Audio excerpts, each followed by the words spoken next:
คลื่นเพื่อการศึกษาพระพุทธศาสนาและวัฒนธรรมระบบ FM 104.5 เมกะเฮิรตซ์รายการต่อไปเป็นรายการพระไตรปิฎกลอยฟ้าดำเนินรายการโดยพระครูปริยัติยานุศาสตร์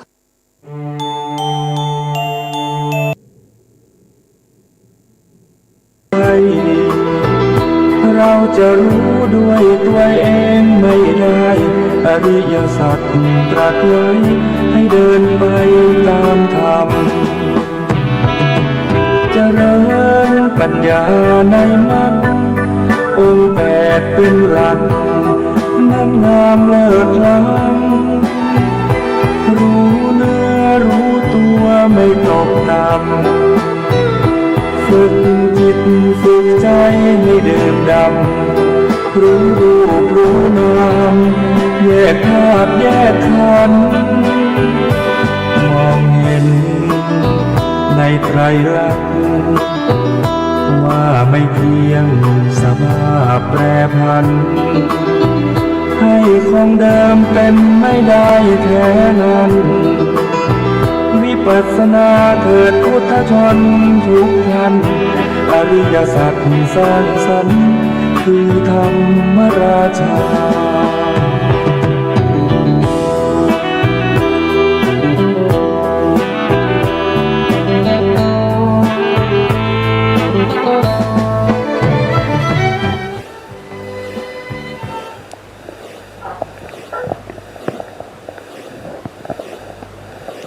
พุทธัง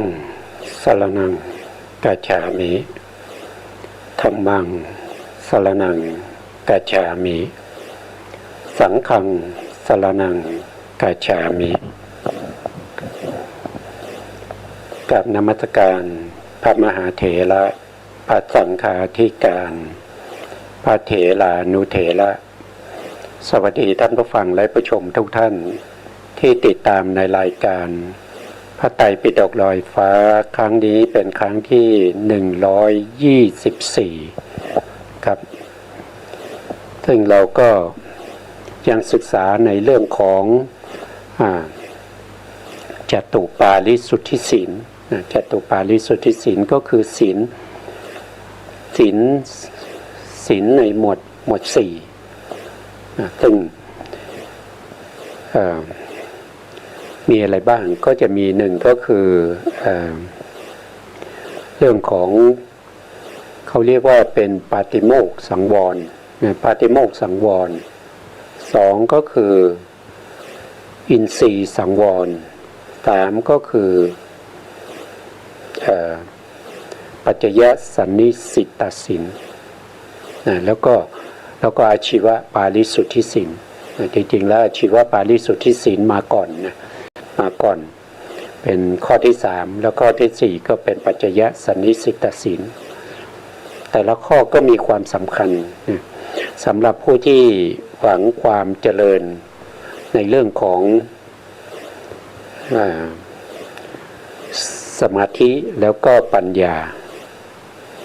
ก็จะต้องมีศีลที่เรียกว่าจตุปาริสุทธิศีลเพราะจตุปาริสุทธิศีลเนี่ยเป็นศีลประเภทที่ควบคุมทั้งหมดนะครับไม่ว่าจะอยู่ที่ไหนอย่างไรก็ขาดจตุปาริสุทธิศีลไม่ได้เพราะว่าถ้าขาดจตุปาริสุทธิศีลก็จะทำให้มีอะไรก็คือมีอกุศลเข้าแทรกได้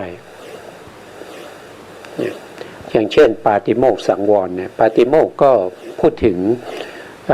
ทั้งศีลที่เป็นจารีตศีลแล้วก็วารีตศีล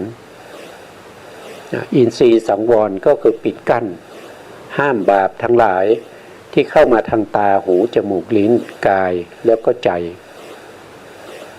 แล้วก็อาชีวะก็คือการมีอาชีพที่บริสุทธิ์มีอาชีพที่บริสุทธิ์ไม่เป็นไปในอาชีพที่เป็นมิจฉาชีพของพระภิกษุนี่ก็ละเอียดนะครับมีมากมายไม่ว่าจะเป็นการพูดเทียบเคียงการทำนิมิตการแสดง อิทธิปาฏิหาริย์ต่างๆเพื่อให้ได้มาซึ่งลาภสักการะสิ่งเหล่านี้เป็นสิ่งที่ผิดอาชีวปาริสุทธิศีลถ้าหวังลาภสักการะไม่ว่าจะทำแบบไหนอย่างไรก็ถือว่าผิดศีลหมดนะครับพระภิกษุต้องเป็นบุคคลที่เลี้ยงชีพด้วยการบิณฑบาตเลี้ยงชีพด้วยการบิณฑบาตไม่ได้ไปพูดจาเรียบเคียงเอาทรัพย์เอาอาหารไปแลกอาหารอย่างเงี้ยนะครับหรือว่าเอาปัจจัยหรือว่าสิ่งของที่พระภิกษุได้มาจากบุคคลที่มีศรัทธาแล้วก็เอามาถวายพอรับมามากๆก็เอาไปแจกญาติโยมเพื่อให้ญาติโยมเอาไปแล้วก็คิดถึงว่าเราเคยได้ของมาจากพระภิกษุนะเราควรจะถวายสิ่งของต่างๆอย่างนี้หรือว่าเป็นบุคคลที่ไปรับใช้ฆราวาสเช่นเลี้ยงลูกให้ฆราวาสหรือว่าเป็นไปรษณีย์ส่งจดหมายส่งข้อความหรือว่าชักผู้หญิงผู้ชายให้แต่งงานกันอย่างเนี้ยสิ่งเหล่านี้เป็นสิ่งที่ผิดในเรื่องของอาชีวปาริสุทธิศีลไม่ควรทำต่อมาข้อที่4ก็คือเรื่องของปัจจยสันนิสิตศีลปัจจยสันนิสิตศีลก็คือการที่จะใช้ปัจจัยทั้ง4ไม่ว่าจะเป็นเครื่องนุ่งห่มอาหารที่อยู่ที่อาศัยหรือว่ายารักษาโรคคิลนะปัจจยเภสัชสิ่งเหล่านี้ก่อนที่จะใช้นะครับก็ต้องมีการพิจารณาโดยแยกขายก่อนที่จะใช้สิ่งเหล่านี้หรือว่าให้พิจารณาตั้งแต่การแสวงหาว่าสิ่งของเหล่านี้เราได้มาด้วยความบริสุทธิ์หรือไม่ถ้าเราได้มาไม่บริสุทธิ์เนี่ยก็จะทำให้ศีลของเราเนี่ยไม่บริสุทธิ์ด้วยเมื่อศีลไม่บริสุทธิ์ศีลนั้นก็ไม่สามารถที่จะรองรับคุณธรรมชั้นสูงไม่ว่าจะเป็นสมาธิไม่ว่าจะเป็นวิปัสสนาไม่ว่าจะเป็นมรรคผลนิพพานต่อไปในอนาคตเพราะฉะนั้นการที่จะทำให้รากฐานหรือว่าพื้นฐานของคุณธรรมชั้นสูงเนี่ยให้มั่นคงแล้วก็คนตั้งมั่นเนี่ยจะต้องทำให้ศีลบริสุทธิ์ครั้งที่แล้วก็เราก็พูดมาถึงเรื่องของยารักษาโรคนะครับเภสัชบริขารเราก็ไปดูรายละเอียดก่อนนะครับตรงนี้ผมก็ยกขึ้นมานะครับเพราะว่าในวิสุทธิมรรคนี้ท่านไม่ได้แสดงไว้นะท่านก็จะอธิบายบาลีไปเลยนะข้อพิจารณาในเรื่องของเภสัชยารักษาโรคนะครับปฏิสังขาโยนิโสคิลนาปัจจยะเภสัชปาลิขาลังปาติเสวามิถ้าแปลก็จะเป็นเราย่อมพิจารณาโดยแยบคายแล้วบริโภคเภสัชบริขารอันเกื้อกูลแก่คนไข้บางที่อาจจะแปลไม่เหมือนกันนะครับแต่เนื้อหาจะเป็นไปอย่างเดียวกันนะต่อไปข้อต่อไปนะครับยาวะเทวะอุปันนานังเวยาภาติกานังเวทนานังปฏิฆาตายะเพียงเพื่อบรรบัดทุกขเวทนาอันบังเกิดขึ้นแล้วมีอาพาธต่างๆเป็นมูลยานี้ก็ใช้เพื่อจะระงับอาพาธก็คือความเจ็บไข้ความเจ็บไข้ได้ป่วยอัพพยา ปัจฉะปาลมัตตายาติ เพื่อความเป็นผู้ไม่มีโรคเบียดเบียนเป็นอย่างยิ่งดังนี้การใช้ยานี้ก็เพื่อจุดประสงค์ก็คือไม่ให้โรคนะครับมาเบียดเบียนไม่ว่าจะเป็นไข้หวัดหรือว่าจะเป็นปวดหัวตัวร้อนอะไรพวกนี้นะครับก็สมควรที่จะต้องใช้ยาก่อนที่จะใช้ก็ต้องมีการพิจารณาโดยแยบคายก่อนนะต้องมีโยนิโสมีโยนิโสในการพิจารณาก่อนว่าการใช้ยานี้ก็เพื่อให้ดับทุกขเวทนาที่เกิดขึ้นแล้วให้หายไปนะครับหายไปทำไมนะก็เพื่อความอยู่เป็นผาสุกนะเพื่อความผาสุกเพื่อความสุข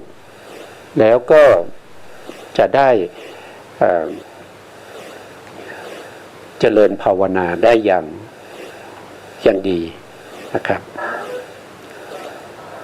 ครั้งที่แล้วเราก็ถึงในวิสุทธิมรรคนะครับอธิบายบทคิลนะปัจจยเภสัชบริขารเราก็มาดูรายละเอียดนะครับในคำว่า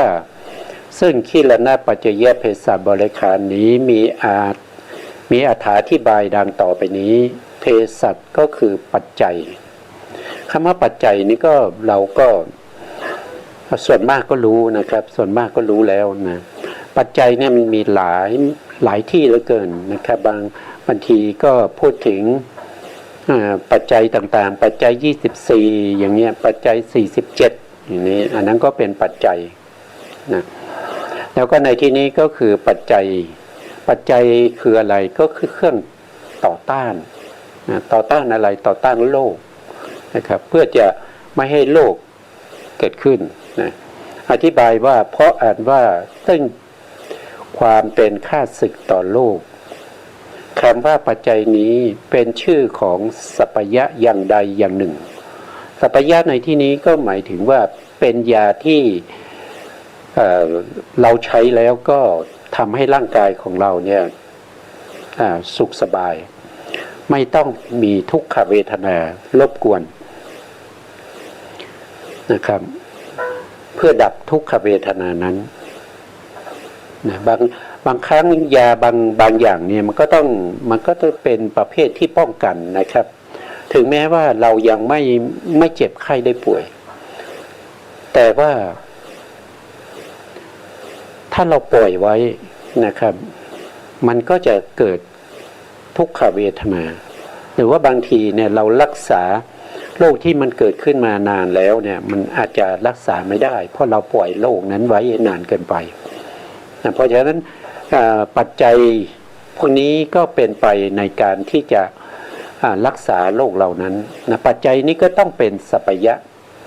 ก็คือหมายความว่าบางท่านเนี่ยบางองค์เนี่ยก็จะต้องรู้เองว่าปัจจัยบางอย่างเนี่ยถึงแม้ว่านายกเนี่ยเขาใช้แล้วได้ผลนะแต่เราอาจจะใช้แล้วก็เราอาจจะแพ้ก็ได้เราอาจจะแพ้ยาก็ได้ในลักษณะนั้นก็เป็นปัจจัยที่ไม่สัพพยะแก่เรานะบางทีเราทานยาตัวนี้ไปแล้วเนี่ยยาตัวนี้อาจจะไปสร้างปัญหาไปสร้างภาวะ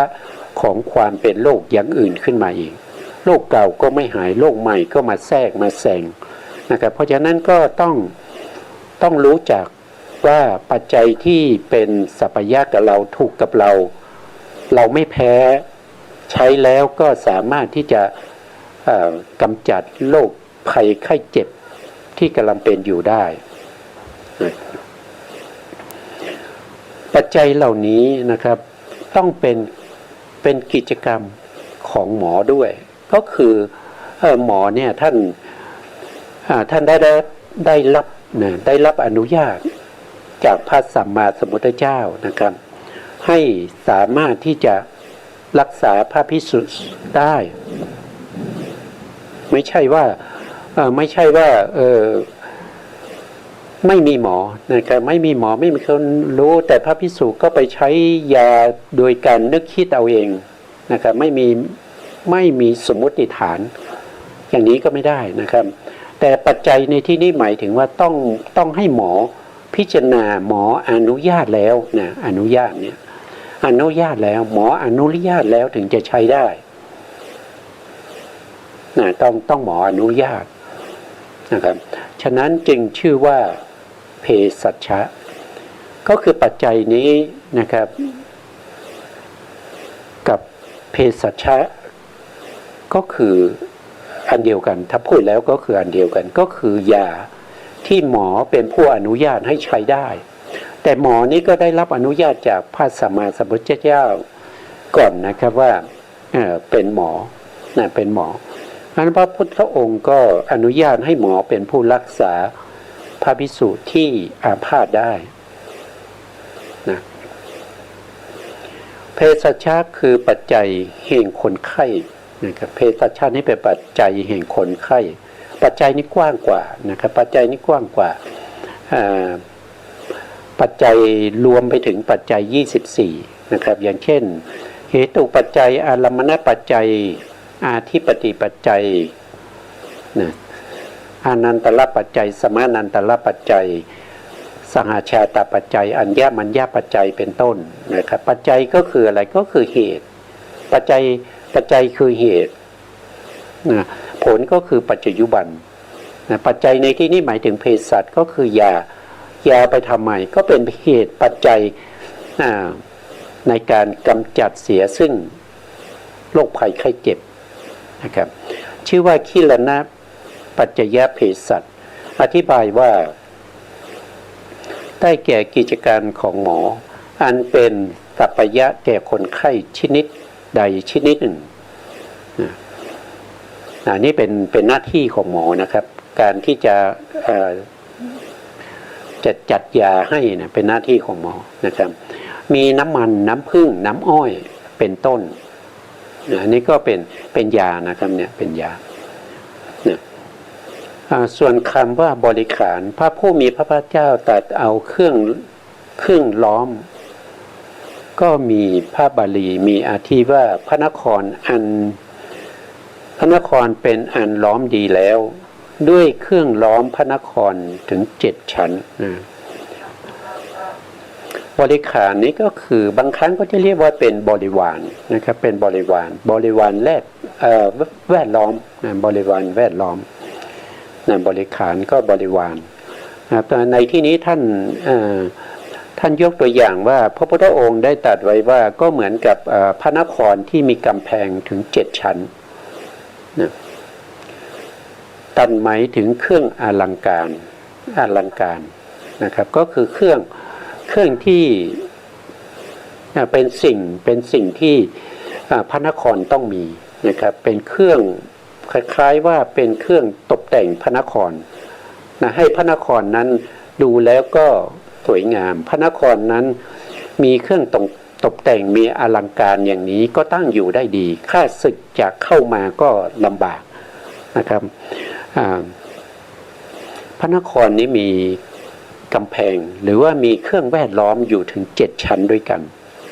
นะอันนั้นก็ได้แก่อะไรบ้างนะครับท่านก็บอกว่า1ก็คือเสาละเนียดต้องมีการขุดหลุมฝังไว้เป็นอย่างดีนะเสาละเนียดก็คล้ายๆว่าเป็นเสาที่ป้องกันข้าศึกนะครับ2ก็คือมีคูเมืองนะครับมีคูเมืองที่ลึกแล้วก็กว้าง3นะครับ3ก็ต้องมีทางเดินโดยรอบบนกำแพงนะมีทางเดินโดยรอบแล้วก็ทั้งสูงและก็กว้างด้วยอันนี้เป็นเครื่องอลังการของพระนครนั้นนะคือข้าศึกมาเห็นเนี่ยเขาก็ต้องเก่งกลัวละเพราะพระนครนี้มีเครื่องป้องกัน7 ชั้นแล้วก็เครื่องป้องกันแต่ละอย่างนั้นก็อลังการด้วยไม่ใช่กระจอกนะครับไม่ใช่นิดๆหน่อยๆนะครับต้องมีนะครับข้อที่4ก็คือมีอาวุธเป็นจำนวนมากทั้ง ทั้งที่เป็นอาวุธเป็นหอกเป็นแหลมอาวุธที่มีคมต่างๆไว้มากมายปัจจุบันก็จะต้องมีปัจจุบันนี้ก็จะไม่เหมือนกับสมัยพุทธกาลนะครับปัจจุบันนี้เราก็จะมาสร้างกำแพงอย่างเมืองกำแพงเมืองจีนนี้ก็คงไม่ไหวนะครับนะล้อมประเทศตัวเองเนี่ยนะครับปัจจุบันนี้เขาไม่ได้ลบกันด้วยมีดดาบนะครับปัจจุบันนี้เขาก็ลบกันด้วยเศรษฐกิจนะครับลบกันด้วยความมั่นคงของเศรษฐกิจลบกันด้วยชาวปัญญานะครับไม่ได้ลบกันเหมือนเมื่อก่อนนะครับไม่ต้องเอารถถังหรือว่าเอาอะไรเรือดำน้ำนะครับปัจจุบันนี้เขาไม่ได้ลบกันอย่างนั้นนะครับปัจจุบันนี้เขาใช้เทคโนโลยีอย่างเช่นนะครับใช้คอมพิวเตอร์นะครับหรือว่าจะใช้ขีปนาวุธนะครับไม่ต้องมีใครมานะครับยิงจากทวีปหนึ่งไปสู่อีกทวีปหนึ่งได้นะครับเพราะฉะนั้นกำแพงพวกนี้ก็ปัจจุบันนี้ก็ใช้ไม่ได้แต่ในพูดถึงสมัยพุทธกาลนะครับแต่ปัจจุบันนี้ก็สามารถที่จะมาประยุกต์เข้ากับเทคโนโลยีในสมัยใหม่นะครับว่าเครื่องอลังการพวกนี้เป็นเครื่องที่เอามาป้องกันประเทศป้องกันพระนครในสมัยก่อนนะแล้วก็ต้องมีกองทัพนะครับมีกองทัพตั้งอยู่จำนวนมากเช่นพลช้างพลม้าพลรถพลธนูนะหน่วยเชิญธงอะไรพวกนี้นะครับมีทั้งหน่วยจัดกองทัพขบวนทัพพลาธิการนะครับเสนาธิการหน่วยจู่โจมนะครับหน่วยทหารกล้าตายอะไรพวกนี้นะครับก็ต้องมีนี่ก็เป็นเรื่องของการป้องกันพระนครนะ6ก็คือต้องมีทหารยามนะครับเป็นผู้ฉลาดหลาบแหลมมีปัญญาคอยดูแลอยู่ตามป้อมต่างๆนะครับ7ก็คือกำแพงสูงและกว้างพร้อมด้วยป้อมนะก่อด้วยอิฐถือปูนมีความแข็งแรงมียามนะครับมีทหารยามคอยดูแลอันนี้ก็เป็นเรื่องของกำแพง7ชั้นนะครับที่พระพุทธองค์ตรัสไว้นะอันนี้มาจากไหนก็มาจากฎีกานะครับมหาวิสุทธิมรรคมหาฎีกาอันนี้ก็ท่านอธิบายไว้อย่างนั้นนะครับตัดหมายถึงเครื่องอลังการก็มีนะครับในพระบาลีมีอาทิว่ารถมีศิลป์เป็นเครื่องอลังการรถนะครับมีศิลป์เป็นเครื่องอลังการรถในที่นี้ถ้าว่าไปมันน่าจะเป็นอันนี้คือรถนะครับรถก็คือยานนั่นเองนะครับต้องมีก็มีศิลป์เป็นเครื่องอลังการท่านอธิบายตรงนี้ผมไม่ได้หาข้อมูลมาอธิบายไม่ถูกนะตรงนี้นะครับแล้วก็ฌานเนี่ยก็เป็นเผ่านะครับก็คือตรงนี้ดูพอมาถึงตรงนี้ก็น่าจะอย่างนี้นะครับก็คือรถนั้นนะรถนั้นน่ะที่เราเห็นว่าเป็นรถที่สวยงามเนี่ยรถที่สวยงามนะครับก็คือเครื่องอลังการแต่ถ้าเป็นรถถ้าเราพูดถึงบุคคลใช่ไหมครับจะมีเครื่องอลังการบุคคลที่มีเครื่องอลังการนั้นไม่ใช่เพชรพลอยนะครับไม่ใช่สร้อยคอแต่เป็นศิลป์นะแต่เป็นศิลป์นะครับบุคคลที่มีเครื่องอลังการคือมีศิลป์นะครับแล้วก็มีฌานนี้เป็นเผ่าของรถนะครับสามารถที่จะเคลื่อนไหวไปไหนมาไหนได้นะครับต้องมีฌานด้วยบุคคลนั้นจะต้องมีฌานด้วยนะเมื่อมีศีลนะครับมีเฉพาะศีลก็มันธรรมดานะครับมันธรรมดาเพราะศีลนั้นเป็นศีลธรรมดาศีลนั้นอย่างเช่นศีลของอุบาสกเนี่ยก็เป็นศีลที่ป้องกันอบายก็คือไม่ให้ไปตกอบาย ถ้าศีลนั้นไม่เป็นที่รองรับแห่งฌานนะไม่เป็นศีลที่รองรับฌานเนี่ยศีลนั้นก็ด้อยค่านะครับไม่อลังการเท่าไหร่แต่ศีลนั้นจะอลังการได้จะต้องเป็นศีลที่รองรับคุณธรรมชั้นสูงเช่นฌานในที่นี้พูดถึงฌานนะครับแล้วก็จะรองรับปัญญาด้วยปัญญาในวิปัสสนาแล้วก็ในมรรคในผลด้วยอันนั้นถึงจะเป็นศีลที่อลังการเป็นเครื่องประดับของบุคคลผู้มีศีลนะครับมีวิริยะนี้เป็นล้อนะครับมีวิริยะเป็นล้อเพราะฉะนั้นนะรถเนี่ยมันก็ต้องมีทั้งเผามีทั้งล้อใช่ไหมครับ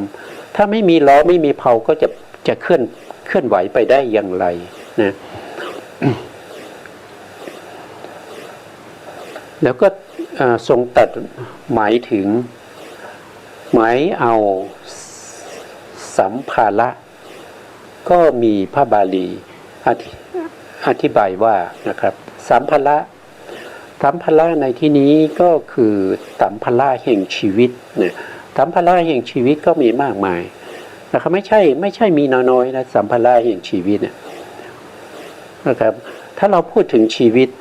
นะชีวิตที่เป็นชีวิตตรูปเนี่ย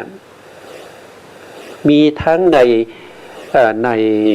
รูปกลาบที่เป็นกัมมัชรูป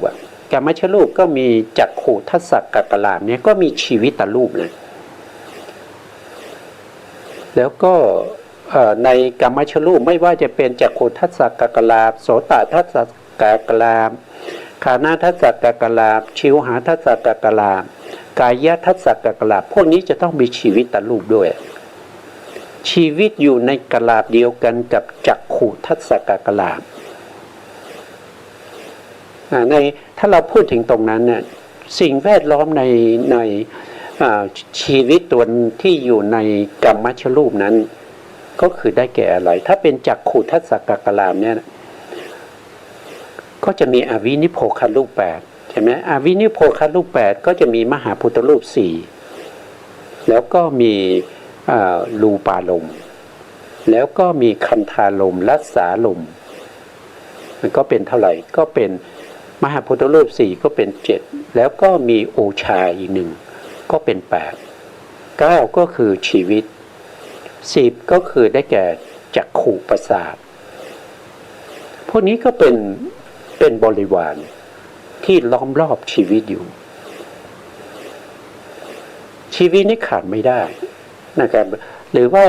ถ้าไม่ใช่กลาบที่เป็นกัมมัชกลาบที่เป็นกัมมัชกลาบที่เป็นจักขุโสตคานะชิวหากายะเนี่ยก็ยังมีประเภทที่เป็นเขาเรียกว่าเป็นกลาบของชีวิตตะนวากกลาบมีชีวิตเป็นที่9อันนั้นมีชีวิตเป็นใหญ่ก็มีอวินิโพครูป8กับชีวิตอีก1รวมกันเป็น9รูป9รูปนี้เกิดจากกรรมเกิดจากกรรมเพราะฉะนั้นชีวิตตัดรูปก็ต้องมีรูปอื่นๆที่เกิดร่วมกันนะครับก็ถือว่าชีวิตตัดรูปนี้ก็เป็นประธานนะครับถ้าเรายกชีวิตขึ้นนะครับเขาเรียกว่าเป็นเครื่องสัมภาระแห่งชีวิตนะครับส่วนอื่นเนี่ยก็เป็นเครื่องประกอบชีวิตนั่นเองนะเพราะว่าชีวิตตัดรูปจะเกิดขึ้นเองโดยไม่มีอวินิโพครูป8นี้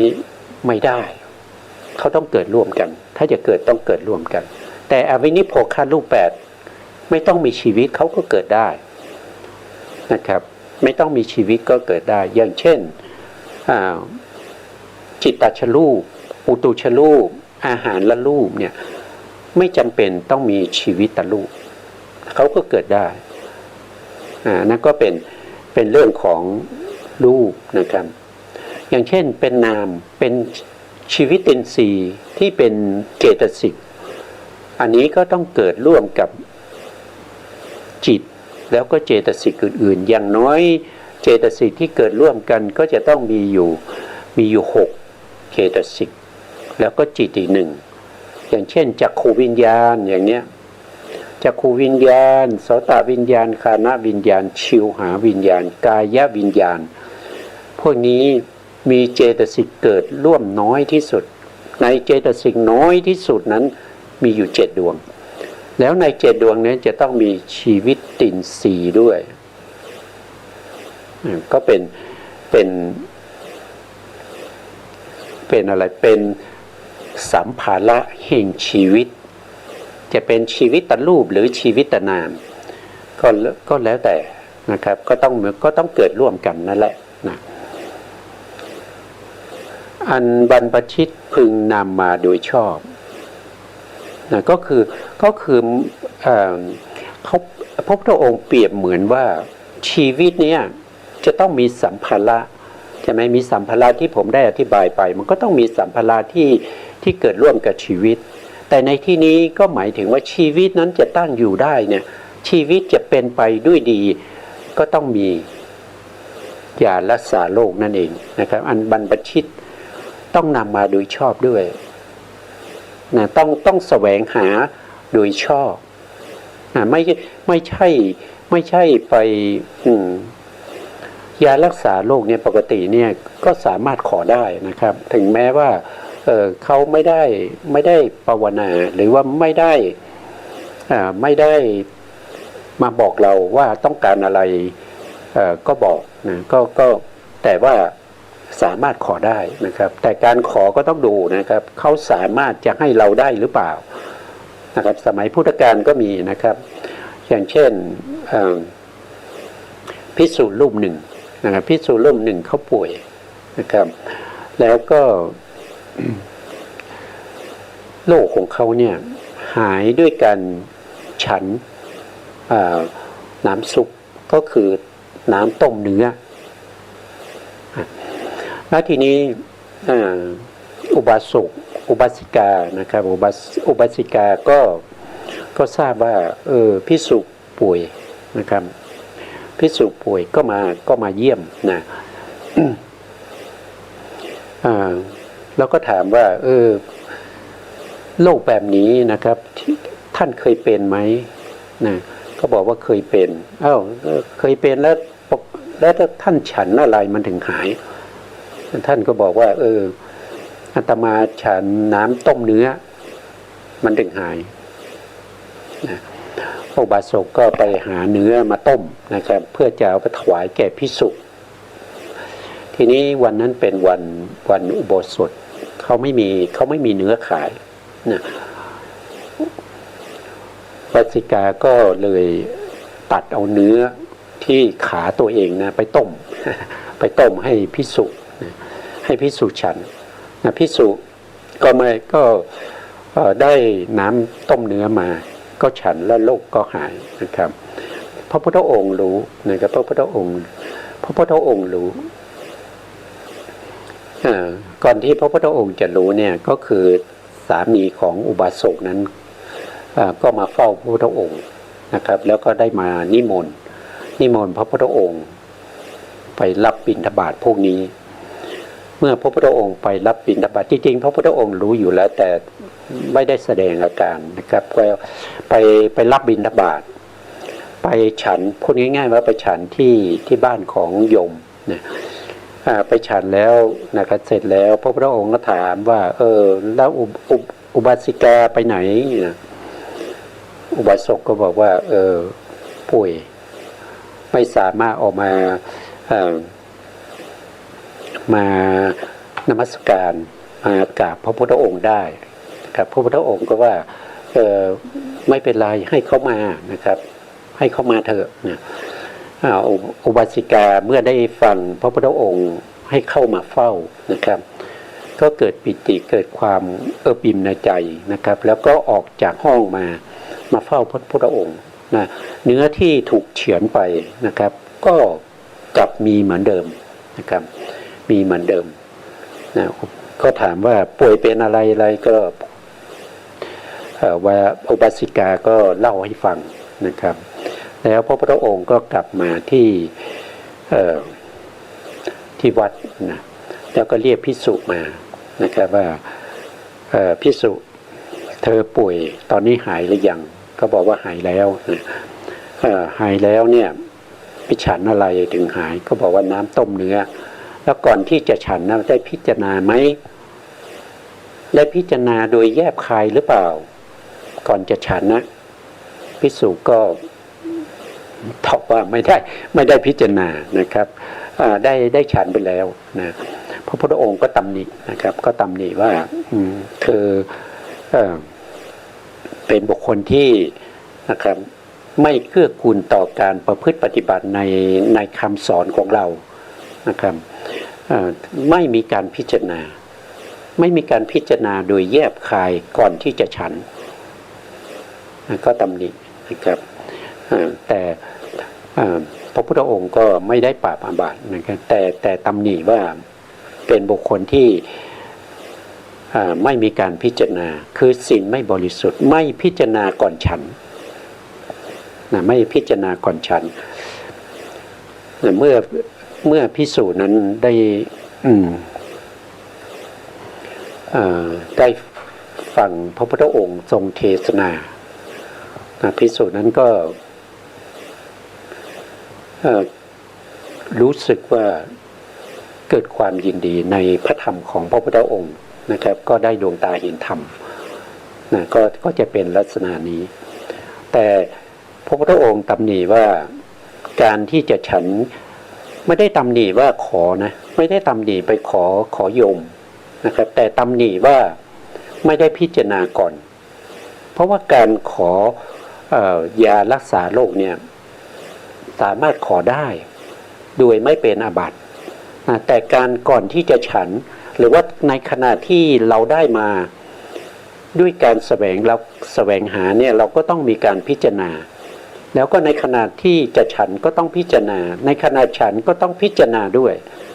ว่าสิ่งเหล่านี้เป็นยารักษาโรคฉันไปเพื่ออะไรเพื่อจะรักษาโรคที่เกิดขึ้นแล้วอะไรพวกนี้นะครับอันนี้ก็เป็นมีในพระสูตรนะครับก็รายละเอียดก็ไปหาอ่านได้นะครับผมจำชื่อสูตรไม่ได้นะครับก็ไม่ ก็มีอยู่นะครับแต่ว่าลองไปค้นดูนะครับในเรื่องของการฉันน้ำต้มเนื้อนะครับลองค้นหาในคอมพิวเตอร์อาจจะเจอนะครับภิกษุนั้นนำมาโดยชอบนะครับก็คือนำมาโดยชอบนี้ก็คือมีการพิจารณานะครับแล้วก็ก่อนที่จะขออะไรก็ต้องพิจารณาก่อนนะครับว่าโยมเนี่ยมีศรัทธาไหมมีศรัทธามากหรือน้อยนะครับถ้ามีศรัทธาน้อยหรือไม่มีศรัทธาก็ไม่ควรจะเอ่ยออกปากแต่ถ้ามีศรัทธาก็ดูว่าเขาพอจะหาให้เราได้ไหมนะครับก็ต้องมีการพิจารณานะครับพิจารณาก่อนที่จะได้ก่อนคือหมายถึงว่าพิจารณาตอนที่ได้ตอนแสวงหาตอนที่เราแสวงหาสิ่งเหล่านี้เนี่ยเรามีการพิจารณาไหมเมื่อได้มาจะฉันก็ต้องพิจารณาขณะฉันก็ต้องมีการพิจารณาเพราะนั้นศีลเนี่ยก็จะอยู่โดยในชีวิตประจำวันของเราเนี่ยก็จะเป็นศีลนะศีลจะอยู่ทั้งหมดเลยไม่ว่าเราจะทำอะไรนะไม่ว่าเราจะทำอะไรเราจะเดินเราจะยืนเราจะนั่งเราจะนอนก็มีศีลหมดอยู่ในไหนก็อยู่ในที่เราผ่านมาเรื่องของเสนาสนะใช่ไหมครับต้องมีการพิจารณาไม่ว่าที่ยืนที่นั่งที่นอนหรือว่าในการที่จะสวมใส่เสื้อผ้าหรือว่านุ่งห่มจีวรอะไรทั้งหลายเนี่ยก็ต้องมีการพิจารณาอยู่ในเรื่องของการพิจารณาจีวรนะครับพิจารณาจีวรเครื่องนุ่งห่ม คือศีลนี่มัน จะอยู่ทุกที่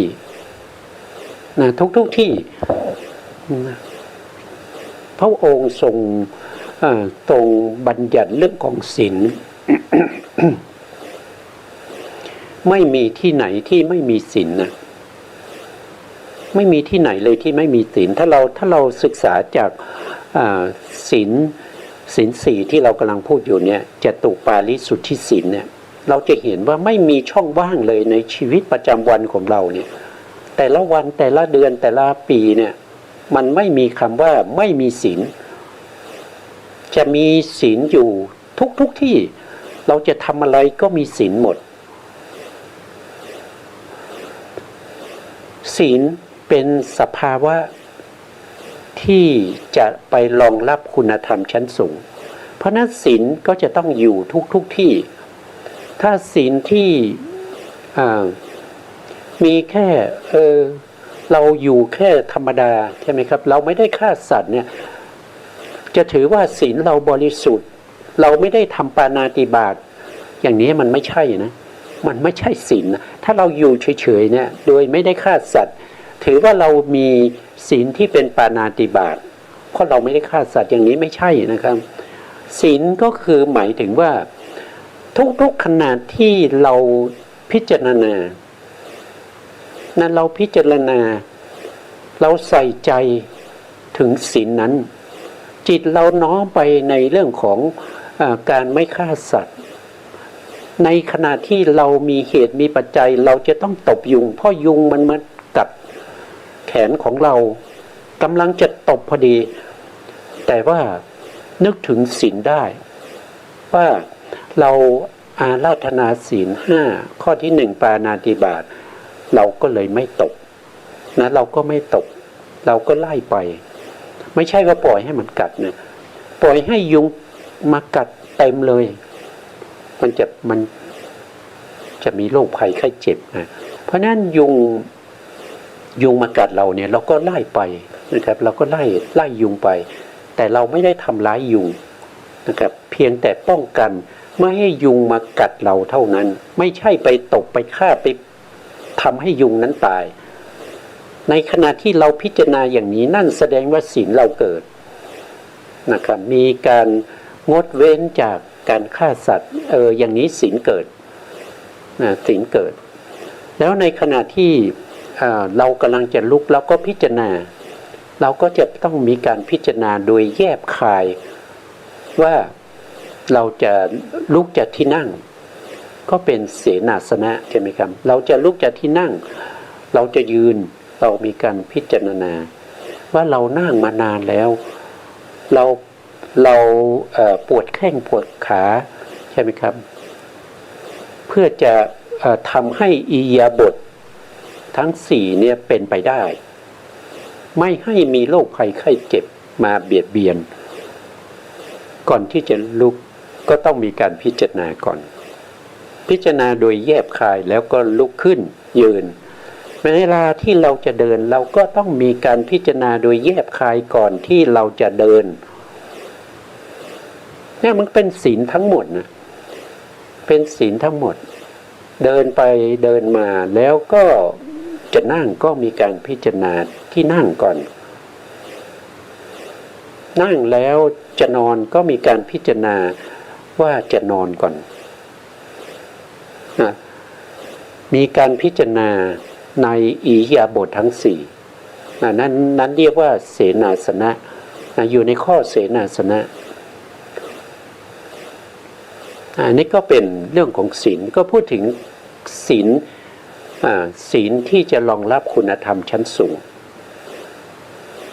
เพราะฉะนั้นศีลจะอยู่ทุกที่จะอยู่ทุกอิริยาบถของเราถ้าเราไม่มีศีลทุกอิริยาบถหรือทุกที่เราใช้สอยสิ่งต่างๆไม่ว่าจะเป็นเครื่องนุ่งห่มอาหารที่อยู่ที่อาศัยยารักษาโรคศีลนั้นจะไม่สามารถจะไปรองรับคุณธรรมชั้นสูงได้เพราะฉะนั้นศีลจะรองรับคุณธรรมชั้นสูงก็จะต้อง ให้เหมาะสมกับคุณธรรมที่เราจะได้ไม่ใช่ศีลเล็กๆน้อยๆจะไปรองรับฌานไปรองรับวิปัสสนารองรับมรรคผลอย่างเงี้ยมันรองรับไม่ได้นะครับเพราะว่าศีลเราไม่มั่นคงมันศีลเป็นเรื่องสำคัญนะครับเป็นเรื่องสำคัญเพราะเป็นเบื้องบาทนะกลับมาสู่เนื้อหาของเราต่อนะครับแต่ในที่นี้คำว่าบริขารแม้หมายเอาสัมภาระก็ควรนะสัมภาระแม้หมายเอาเครื่องแวดล้อมก็ควรเครื่องแวดล้อมนี้ก็พูดไปแล้วนะครับแวดล้อมอะไรแวดล้อมที่ท่านยกมาก็คือสิ่งแวดล้อมชีวิตนะสัมภาระก็คล้ายๆเครื่องอลังการนะครับทั้งหลายที่เอามาประดับนะเอามาประดับเพื่อให้ชีวิตนั้นเป็นไปด้วยความสะดวกสบายเพื่ออำนวยความสะดวกในการที่จะประพฤติปฏิบัติธรรมนะครับในเรื่องของเจริญภาวนาทั้งหลายนะเพราะว่าคิลนะปัจจัยประเภทนั้นย่อมเป็นเครื่องล้อมชีวิตล้อมชีวิตล้อมในที่นี้ไม่ใช่ทำให้ชีวิตนี่ไม่มีอิสระไม่ใช่นะครับไม่เหมือนกับถูกฆ่าศึกล้อมนะครับแต่อันนี้คือมิตรสหายล้อมนะครับไม่ใช่ฆ่าศึกนะครับเพราะว่าเป็นเครื่องทำให้ชีวิตนั้นดำเนินไปด้วยดีเป็นสัมภาระของชีวิตเพราะเป็นเครื่องรักษาไม่ให้ช่องแก่การบังเกิดขึ้นของอาพาธก็คือไม่เปิดช่องให้ความเจ็บไข้ได้ป่วยเกิดขึ้นได้เพราะมีคิลนะเภสัชหรือยารักษาโรคทั้งหลายเป็นบริวารหรือเป็นเครื่องล้อมชีวิตอยู่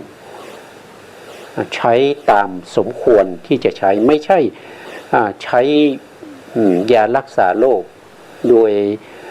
โดยภารการคือหมอไม่ได้สั่งนะครับก็ต้องอยู่ที่หมอเหมือนกันนะครับว่าโรคของเราหายหมอก็บอกว่าถ้าโรคหายก็ไม่ควรจะทานต่อไปอย่างนี้นะครับนะเพราะว่าการที่ไม่ฟังหมอเนี่ยก็อาจจะทำให้ชีวิตพินาศไปก็ได้นะครับมันไม่แน่นะก็ต้องมันเป็นพระพุทธองค์อนุญาตให้หมอเนี่ยเป็นผู้ที่สามารถที่จะสั่งยาแล้วก็ให้ภิกษุทั้งหลายเนี่ยใช้ยาตามที่หมอสั่งเป็นสัมภาระของชีวิตก็ได้เพราะเป็นเหตุให้ชีวิตนั้นโดยประการที่ชีวิตดำเนินไปได้ตลอดกาลและนานตลอดกาลและนานก็คือมีชีวิตยืนยาวไปถึงอายุกลับได้หรือว่ามากกว่าอายุกลับก็ได้เพราะยาดีนะครับแต่ถ้าไม่มียาเนี่ยมันบางครั้งเนี่ยอาจจะมีชีวิตอยู่ได้ไม่นานนะครับอยู่ได้ไม่นานเพราะยานี้ก็เป็นเครื่องล้อมชีวิตไว้นะบางคนอาจจะคิดว่าเราก็เห็นบางคนอาจจะเข้าใจผิดนะครับที่พูดถึงเรื่องของกรรมแต่บางคนก็ว่าเราเจ็บไข้ได้ป่วยก็เพราะว่าเรามีกรรมเป็นของตนเราไม่สนใจที่จะรักษาไม่สนใจที่จะไปหาหมอนะครับไม่ทานยาเพราะว่าเรากรรมเก่าเราทำมาแล้วเราต้องเจ็บเราต้องป่วยอย่างเนี้ยคือเมื่อรู้กรรมเนี่ยก็ต้องรู้ด้วยว่าก็ต้องมีสิ่งที่เขาเรียกว่าเป็นสมบัตินะสิ่งที่ทำให้หายไข้เนี่ยเขาเรียกว่าเป็นสมบัติ4นะครับแล้วก็มีวิบัติ4นะกรรมมันมีทั้งส่วนที่เป็นกุศลกรรมแล้วก็อกุศลกรรมกรรมบางอย่างที่เป็นอกุศลกรรมก็ทำให้เราได้เจ็บไข้ได้ป่วยแต่ถ้าเรามีสมบัติ4ก็คือมีประโยคะมีความเพียร ถึงแม้ว่าเราเจ็บไข้ได้ป่วยเนี่ยเราก็มีประโยคแค่ก็คือไปหาหมอแล้วก็ให้หมอวินิจฉัยแล้วก็จ่ายยามาเราก็ใช้ยานะตามที่หมอสั่ง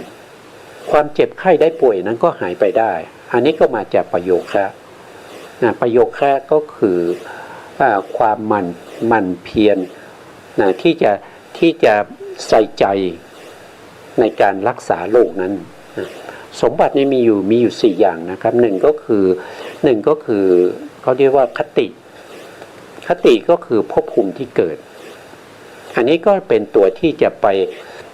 ทำให้กรรมนั้นให้ผลได้มากน้อยแค่ไหนขึ้นอยู่กับภพภูมิด้วยนะอย่างเช่นถ้าเราไปเกิดเป็นเทวดาเนี่ยเราก็ไม่มีโรคภัยไข้เจ็บเราไม่ต้องมาปวดหัวเราไม่ต้องมาเวียนศีรษะเราไม่ต้องมาเป็นตาแดงเราไม่ต้องมาเป็นโควิดเพราะภพภูมิเป็นตัวป้องกันเป็นตัวป้องกันใช่ไหมเราไม่ต้องเจ็บไข้ได้ป่วยเพราะเราเกิดเป็นเทวดาแต่ถ้ามาเกิดเป็นมนุษย์เนี่ยมันมีทั้งความเจ็บไข้ได้ป่วยนะมีทั้งกุศลกรรมแล้วก็อกุศลกรรมพร้อมที่จะให้ผลได้แต่จะให้ผลได้หรือไม่ก็ขึ้นอยู่กับประโยคะก็คือความประพฤติใช่ไหมครับอย่างเช่นเรามีกรรมที่เราเคยทำไว้นั่นก็คือเราจะคือชีวิตของเราจะต้องถูกรถชนอย่างเงี้ยแต่เราไม่ได้เข้าเมืองเลยเราอยู่ในป่าเราอยู่ในหมู่บ้านที่ไม่มีรถตลอดชีวิตอย่างนี้ถามว่ารถที่ไหนจะมาชนเราใช่ไหมครับก็ไม่มีไงอันนั้นคือประโยคะแต่ถ้าเราเข้ามาในเมืองแล้วก็เดินโดยไม่ระมัดระวังข้ามถนนไม่ดูซ้ายดูขวารถก็จะต้องชนเราการที่เราดูซ้ายดูขวาดูว่ารถมีหรือเปล่าอย่างพวกนี้เป็นประโยคะเนี่ยเป็นประโยคะนะ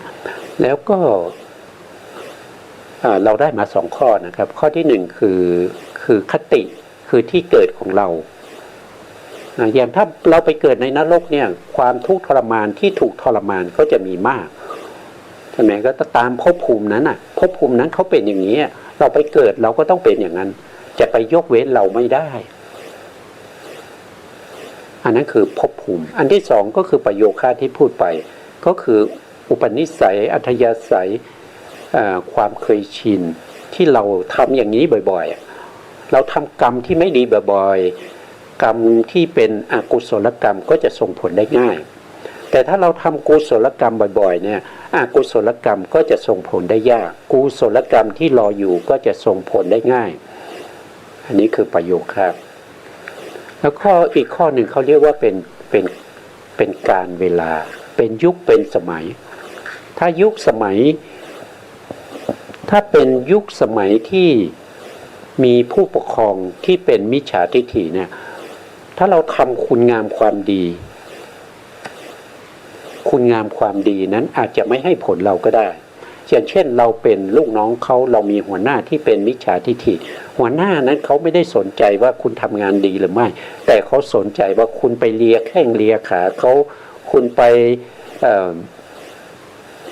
ให้ผลประโยชน์แก่เขาเนี่ยคุณก็จะได้ดีอันนี้คือผู้ปกครองเป็นมิจฉาทิฏฐิแต่ถ้าผู้ปกครองเป็นสัมมาทิฏฐิเนี่ยถ้าคุณทำงานดีคุณจะได้ดีคุณไม่ต้องไปเลียแข้งเลียขาคุณไม่ต้องไปเสนอหน้านะครับบางทีอาจจะเป็นเสนอหน้าเนี่ยเขาอาจจะไม่ชอบก็ได้ถ้าเป็นคนที่เป็นหัวหน้าที่เป็นสัมมาทิฏฐิเขาต้องการผลงานของคุณที่ดีอันนี้เรียกว่าการนะครับการก็คือยุคสมัยที่มีผู้ปกครองเป็นอย่างไรที่สามารถมีเดชมีฤทธิ์ที่จะทำให้เราอยู่ภายใต้อำนาจเขาเขาเป็นหัวหน้าใช่ไหมเขาเป็นหัวหน้าเขาเป็นอะไรเขาเป็นนายกเขาเป็นนายกรัฐมนตรีเขาเป็นรัฐมนตรีเขาเป็นผู้ว่าเขาเป็นนายอำเภอเขาเป็นตำรวจอย่างเนี้ยอันนี้ก็เกี่ยวข้องนะครับเขาเรียกว่าเป็นการและอีกอันหนึ่งข้อที่4ข้อสุดท้ายนั่นก็คือเรียกว่าอุปธิ อุปธิก็คือการเกิดของเราเนี่ยมันขาดตกบกพร่องไหมนะครับเราได้เกิดเป็นลูกมหาเศรษฐีร่ำรวยเหลือเกินแต่เราเกิดมาปัญญาอ่อนอย่างเงี้ยเป็นประเภทที่ไม่สมประกอบอย่างเงี้ยเราจะได้รับ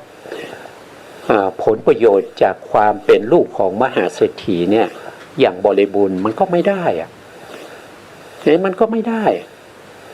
เพราะอวัยวะของเราเนี่ยมันไม่สมบูรณ์อ่ะบางคนเกิดมาตาบอดอย่างเงี้ยถึงแม้ว่าเป็นลูกมหาเศรษฐี